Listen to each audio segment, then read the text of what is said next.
they can't seem to catch a break in terms of people wanting to use the app in particular. I mean, where are they seeing some of the pain points, Mark? They're seeing pain points essentially everywhere. Free cash flow is not where they want. Revenue beat Wall Street expectations by about 20 million, but of course it was another annual decline for the company. App subscriptions were down 16%. They're still reporting a net loss. So this is not where the company once was. They were a high flyer at the height of the pandemic. They were a $1 billion plus quarter after quarter. Now their revenue, as you can see, was in the mid 700 millions, down 6%. EBITDA loss, just no real growth or momentum here for the company, and they're not expecting free cash flow to get to where they want, real profitability now, real growth until the end of the year, until their fourth quarter. Right. So certainly they're not in a good place at this moment.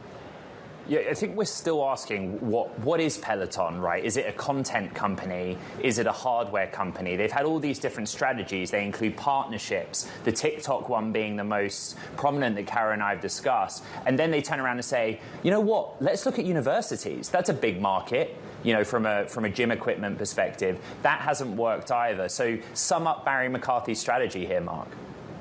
Yeah, the strategy is to go all in on content and subscriptions, but this big revamp that they rolled out a few months ago was a failure. It led to a large decrease in subscribers. They had some issues with their algorithm as well.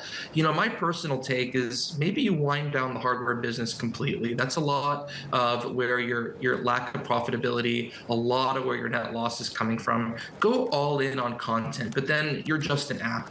But I think if you're a pure content play, you have this really nice, really great subscriber base of nearly 750,000 users.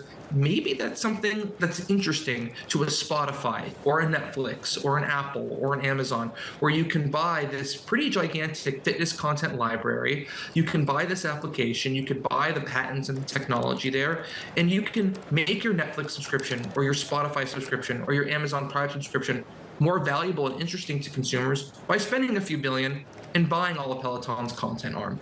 Maybe that's the real long-term play. At least if I was CEO, that's what it would be at this point.